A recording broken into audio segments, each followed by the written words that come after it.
दोस्तों नमस्कार, मैं बी.आर. सिंह।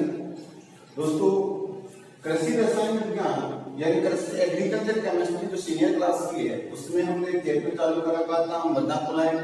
और मृदा कोलाइड में अभी तक हमने मृदा कोलाइड की क्लासिफिकेशन में पढ़ लिया। अभी तक हमने क्या पढ़ लिया? मृदा कोलाइड की क्लासिफिकेशन यहाँ तक पढ़ लिया, मृदा कोलाइड की क्लासिफिकेशन तक पढ़ लिया। मृदा कोलाइड की क्लासिफिकेशन हमने कहा था मृदा कोलाइड दो प्रकार की होती है। मृदा कोलाइड दो प्रकार की होती है। कौन कौन सी? हम कहेंगे एक तो कौन सा अकार्बनिक मृदा कोलाइड और एक होता है कार्बनिक मृदा कोलाइड। एक तो कौन सी होती है? अकार्बनिक मृदा कोलाइड और एक होती है कार्बनिक मृदा कोलाइड। कार्बनिक मृदा कोलाइड का नाम है ह्यूमस और अकार्बनिक मृदा कोलाइड को हम उन्हें दो भागों में बांटा गया है। इसमें सिलिकेट क्ले और आयरन व एल्यूमिनियम हाइड्रोक्साइड दो भागों में बांटा गया है। कौन कौन सा? पहला सिलिकेट क्ले और एक है आयरन एवं एल्यूमिनियम हाइड्रोक्साइड। अब सिलिकेट क्ले को रासायनिक संगठन के आधार पर या खनिजन के आधार पर इसको तीन भागों में बांटा गया है। वो है केलियोलाइट, मोंटमोरियोलाइट और इलाइट या हुमस या माइका। हुमस से माइका, ठीक है। इनको हमने यहाँ तक हमने पिछली क्लास में हमने पढ़ लिया था।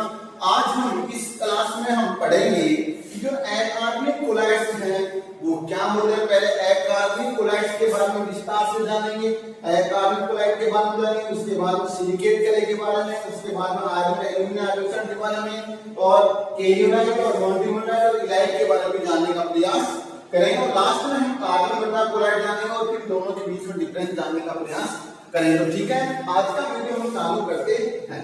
ठीक है,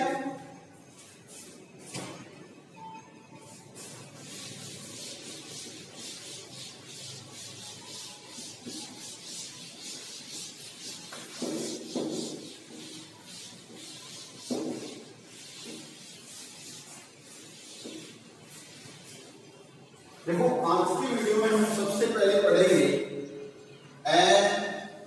अकार्बनिक मृदा कोलाइड। आज की वीडियो का पहला वीडियो है अकार्बनिक मृदा कोलाइड। देखो आपको स्पष्ट पता चल रहा है अकार्बनिक यानी इसमें कार्बन नहीं है। अकार्बनिक क्या है? इसमें कार्बन नहीं और अधिकतर सामान्यतः जो खनिज होते हैं उनमें ज्यादातर में कार्बन प्रेजेंट नहीं होता है। ज्यादातर खनिजों में कार्बन प्रेजेंट नहीं होता, इसलिए इसी का दूसरा नाम रखा गया है खनिज कोलाइड। क्या रखा गया इसका दूसरा नाम? खनिज कोलाइड इसका नाम रखा गया। ठीक है, इसका दूसरा नाम क्या रखा गया? खनिज कोलाइड भी इसका नाम रखा गया है। अब आपसे पूछा जाए खनिज कोलाइड क्यों रखा गया है? क्योंकि अधिकतर जो खनिज होते हैं उनमें कार्बन नहीं पाया गया है। खनिज का अभिप्राय होता है मृदा में से या मिट्टी में से या भूमि में से खोदकर धातु जिस रूप में पाया जाए उसको बाहर निकालना, वही क्या है? खनिज है। वही क्या है? खनिज। तो इसमें डायरेक्ट हम कहेंगे कि खनिज का अभिप्राय हो गया कि इसमें कार्बन क्या है? नहीं पाया जाता। दूसरे इसे मृतिका भी कहते हैं। क्या बोलते हैं इसको? मृतिका भी कहा जाता है। सेकंड बात में तो क्या कहेंगे? इसको मृतिका भी कहा जाता है। क्या कहते हैं? मृतिका कहा जाता है। नंबर 3 हम बात करेंगे जो अकार्बनिक कोलाइड हैं, अकार्बनिक कोलाइड, अकार्बनिक मृदा कोलाइड हैं। मृदा कोलाइड में कणों का आकार यानी जो अकार्बनिक मृदा कोलाइड है उसमें कणों का आकार है वो 2 मिली माइक्रोन से 2 मिली माइक्रोन होता है। यानी कितना होता है? 2 मिली माइक्रोन के बराबर होता है। इसका अपने पास यानी इससे भी क्या है? कम ही होता है, सिर्फ कम होता है। ठीक है, हम क्या लिखेंगे? अकार्बनिक मृदा कोलाइड में कणों का आकार 2 मिली माइक्रोन से कम होता है। इससे भी क्या होगा? कम होगा। यानी आकार क्या रहेगा? छोटा रहेगा। इनका आकार क्या रहेगा? छोटा। तो दोबारा ध्यान दे रहे हैं अकार्बनिक मृदा कोलाइड है, इसका नाम रखा गया है खनिज कोलाइड भी रखा गया है। क्यों रखा गया है? क्योंकि अधिकतर जो खनिज हैं उनमें क्या होता है? कार्बन नहीं होता है, कार्बन बहुत कम मात्रा में पाया जाता है। दूसरा इसको क्या है, वर्तिका में परमाणु मृदा कोलाइड में कणों का आकार 2 मिली माइक्रोन से कम होता है। 2 मिली माइक्रोन से क्या होता है, कम होता है। ठीक है, फिर हमने देखो अभी हमने वर्गीकरण में हमने कहा था कि अकार्बनिक कोलाइड के बारे में, अब हमने कहा था अकार्बनिक कोलाइड को हमने 2 भागों में बांट रखा है। अकार्बनिक कोलाइड को अकार्बनिक कोलाइड या मृदा कोलाइड, अकार्बनिक मृदा कोलाइड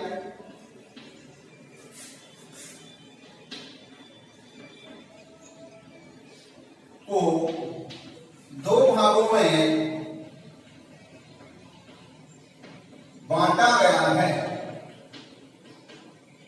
कितने भागों में बांटा गया है, 2 भागों में बांटा है। कितने भाग हैं इसके, 2 टाइप्स हैं, 2 प्रकार है। कौन कौन से आपने पढ़ा है, पहला आपने पढ़ा था सिलिकेट कले, पहला कौन सा था, सिलिकेट कले था, और दूसरा आपने पढ़ा था 2 नंबर आपने पढ़ा था आयरन व या एवं एल्यूमिनियम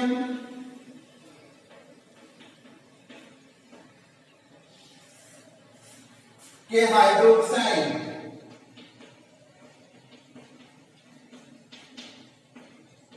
ये हमने पढ़ा था, यानी हमने कहा अकार्बनिक कोलाइड्स को 2 भागों में बांटा गया है। एक तो सिलिकेट के लिए पढ़ना अपने को, और एक आयरन है अपने पास क्या है, एल्यूमिनियम के हाइड्रोक्साइड, ये अपने को पढ़ना है। अब अपने को बात करना है, पहले अपने को क्या पढ़ना है, सिलिकेट कले के बारे में विस्तार से जानने का प्रयास करेंगे। इसके बारे में सिलिकेट कले हम पढ़ेंगे। ठीक है, तो अब अपना बिंदु पहला कौन जाएगा, सिलिकेट कले के बारे में हम जानने का प्रयास कर लेते हैं।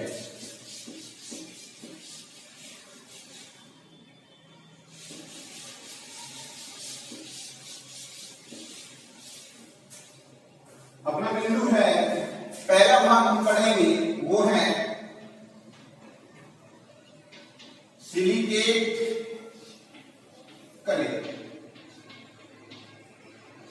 क्या पढ़ेंगे, सिलिकेट कले पढ़ेंगे। ठीक है, आज का बिंदु अपना हम पहले पढ़ेंगे सिलिकेट कले के बारे में विस्तार से जानने का प्रयास करेंगे। सबसे पहले सिलिकेट कले में सबसे पहले कहेंगे इसका निर्माण है, इसका निर्माण यानी सिलिकेट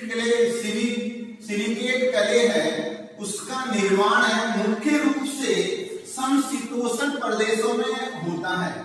समशीतोष्ण प्रदेशों में होता है। कहां होता है, समशीतोष्ण प्रदेशों में होता है। क्या कहां होगा इसका निर्माण, कहां मिलेंगे, समशीतोष्ण प्रदेशों में पाए जाते हैं। जो सिलिकेट कले है वो मुख्य रूप से कहां मिलेगा, समशीतोष्ण प्रदेशों में पाया जाता है। ठीक है, इसके बाद में हम बात करेंगे इस स्ट्रक्चर की बात करें। सबसे पहले हमने जानने का प्रयास किया समशीतोष्ण प्रदेश, ये हमने जानने का प्रयास किया कि इसका निर्माण कहां होगा। अब इसकी संरचना की बात करें, निर्माण हो गया, 2 नंबर हम बात करें स्ट्रक्चर, संरचना। किसकी संरचना, सिलिकेट कले की संरचना कैसे, इसकी संरचना को हम अलग अलग पॉइंटों में, जैसे आकार क्या है, आवेश क्या है, संरचना कैसी है, इनके अंदर हम पढ़ने का प्रयास करेंगे। तो इसमें पहला जो भाग पढ़ेंगे, संरचना में जो पहला भाग है वो हम पढ़ेंगे, वो अपने पास है रूप कैसा है इसका, रूप से रूप कैसा है या शेप में दिखने में कैसे। तो ध्यान देना, अल्ट्रा माइक्रोस्कोप क्या है, इलेक्ट्रॉन सूक्ष्मदर्शी है, इलेक्ट्रॉन सूक्ष्मदर्शी, इलेक्ट्रॉन सूक्ष्मदर्शी की सहायता से देखने पर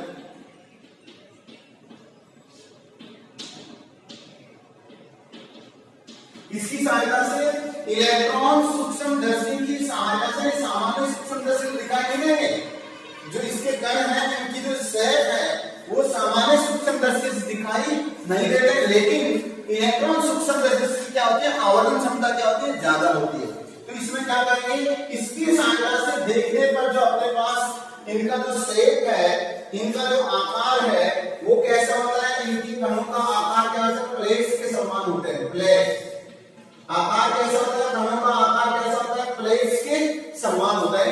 अपने एक क्रिस्टल होता है, टुकड़े के समान होता है, या मैं ऐसा कह दूं प्लेट्स के समान होते हैं। जो अपनी पुस्तक होती है, बुक होती है, उनके पुस्तक के पृष्ठों से पतले होते हैं, पृष्ठों से पतले होते हैं। यानी इनका जो आकार साइज है वो क्या होता है, पुस्तक के पृष्ठ हैं उनसे भी क्या है, पतले हैं, उनसे भी क्या है, ज्यादा बारीक है, पतले हैं। ठीक है, इसके अलावा हम बात करें क्या बात है, पुस्तक के जो पृष्ठ हैं उनसे भी क्या है, ये पतले हैं। पुस्तक के पृष्ठ उनसे भी कैसे हैं, ये पतले हैं।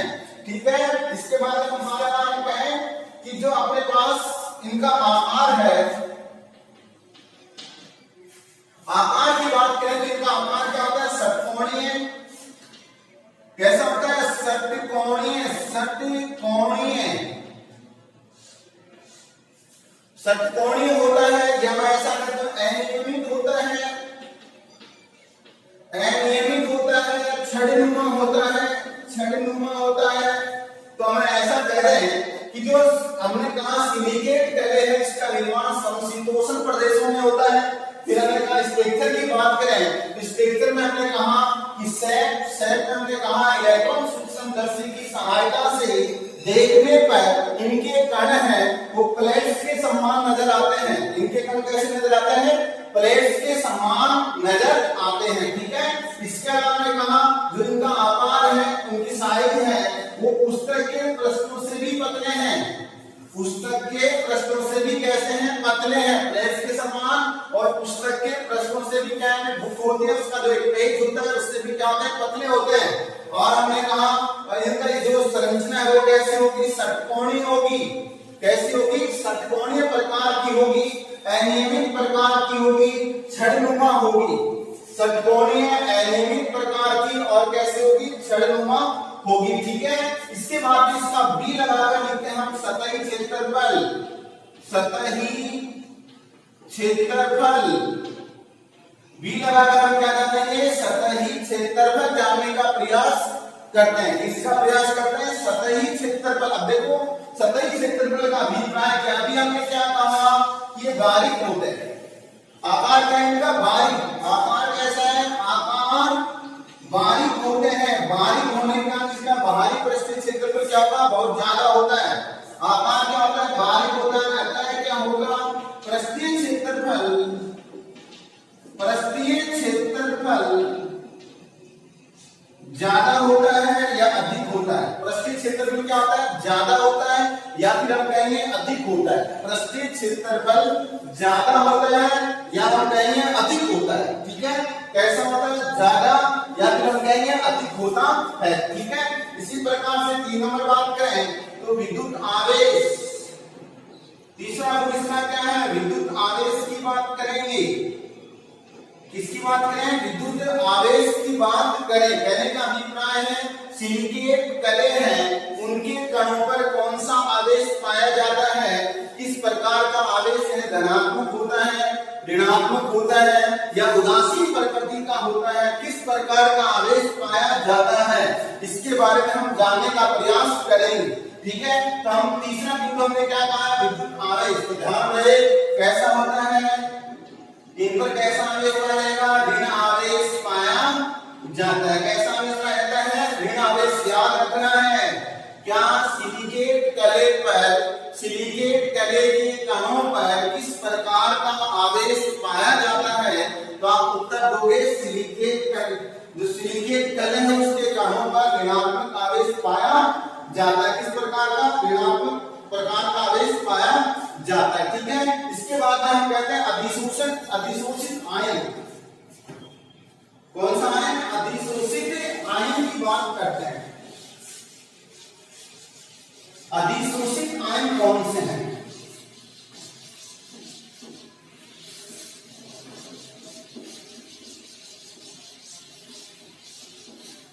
अगली बात करते हैं 4 नंबर, अधिशोषित,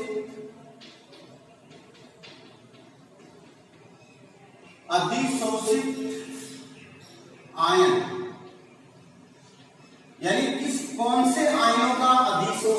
करेंगे। अगला बिंदु अपना है अधिशोषित आयन। देखो ध्यान देना, अभी हमने क्या कहा, सिलिकेट कले, सिलिकेट कले के कणों पर कौन सा आवेश बोला था हमने, ऋण आवेश पाया। कौन सा आवेश पाया है, ऋण आवेश पाया जाता है। कैसा आवेश होता है, ऋण आवेश होता है, ऋणात्मक आवेश होता है। ठीक है, जैसे मान लो ऐसा मान लेते हैं, ये मेरे पास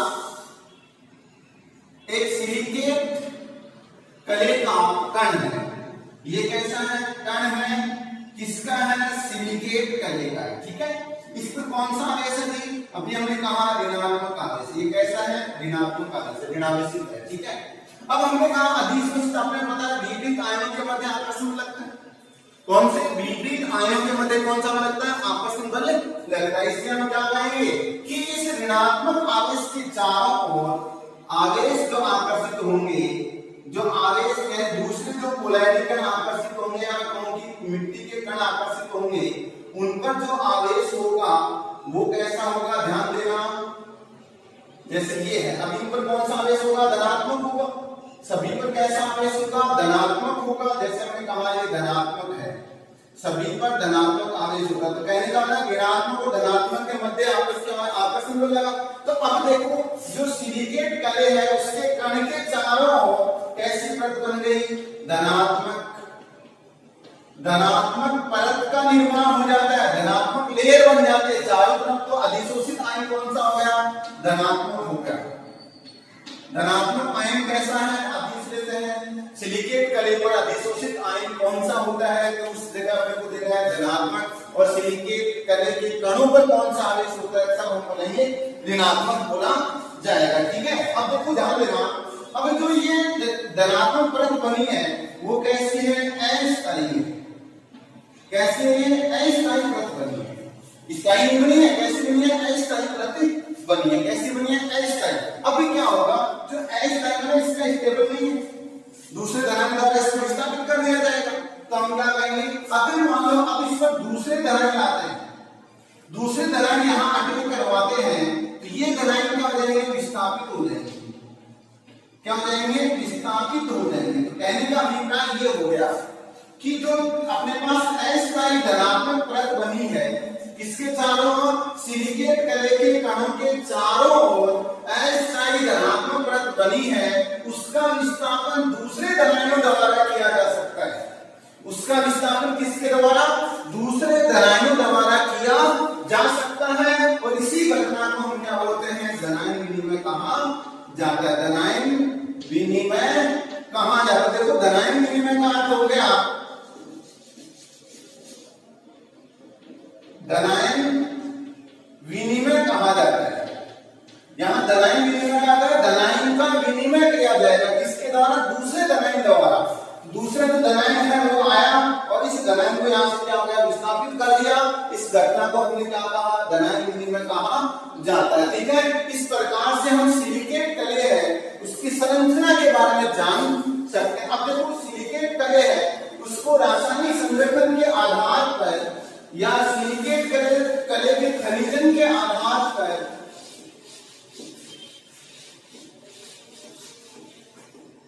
हम कहेंगे जो सिलिकेट कले है, सिलिकेट कले को रासायनिक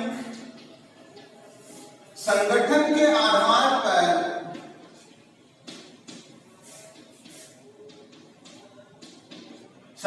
आधार पर तीन भागों में बांटा गया है।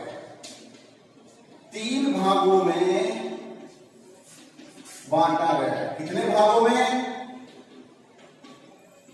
तीन भागों में बांटा गया। किसके आधार पर, रासायनिक संगठन के आधार पर तीन भागों में बांटा गया है। वो कौन कौन से हमने पढ़ा था, पहला भाग कौन सा था, केलियोलाइट,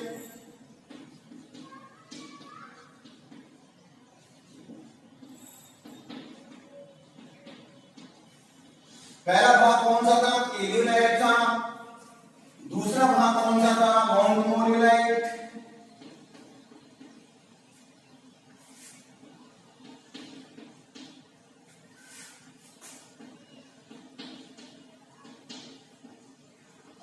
तीसरा भाग था इलाइट या हुमस माइका।